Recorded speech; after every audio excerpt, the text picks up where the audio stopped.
Azotobacter असेल, पी-एस-बी असेल, के-एम-बी असेल, त्यानंतर सर्वात महत्त्वाचं त्या ठिकाणी जैविक खत आपल्याला त्या ठिकाणी येतं ते म्हणजे आपल्या पिकामध्ये आपल्याला वापरायचं असलेलं मायक्रोरायझा.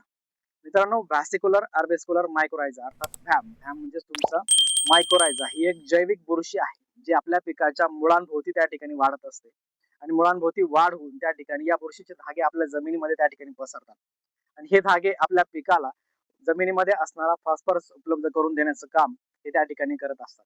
त्यातून मोठ्या प्रमाणावरती आपल्या पिकाला फॉस्फरस उपलब्ध झाल्या कारणाने त्या ठिकाणी भाजीपाला वर्गीय पिकांमध्ये फुलधारणा जर असेल तर ती फुलधारणा होण्यासाठी हा फॉस्फरस अतिशय महत्वाचा असतो. त्याचप्रमाणे आपल्या पिकाला त्या ठिकाणी फुटवा होण्यासाठी सुद्धा फॉस्फरस हा त्या ठिकाणी महत्वाचा असतो आणि त्या म्हणूनच हा जो काही मायक्रोरायझा आहे आपल्या पिकाला फॉस्फरस त्या ठिकाणी उपलब्ध करून दिल्याच्या नंतर आपल्या पिकाला फुटवा असेल किंवा फुलधारणा असेल किंवा फुलांची होणारी जी गळ आहे हे थांबवण्यासाठी आपल्याला मायक्रोरायझा हा त्या ठिकाणी मोठ्या प्रमाणावरती मदत करणार आहे.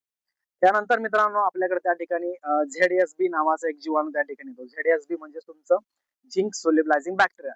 आपल्या जमिनीमध्ये असणारं जे काही झिंक हे मूलद्रव्य आहे, जे सूक्ष्म अन्नद्रव्य आहे, परंतु आपल्या पिकाला हे त्या ठिकाणी अतिशय महत्वाचं आहे. आणि या झिंकच्या वापरामुळे आपल्या पिकामध्ये त्या ठिकाणी जी काही आपल्या पिकाची वाढ त्या ठिकाणी होणार, या पिकाच्या वाढीला चालना देण्यासाठी आणि पिकाला काळोखी आणण्यासाठी झिंक हे मूलद्रव्य अतिशय महत्वाचं असतं.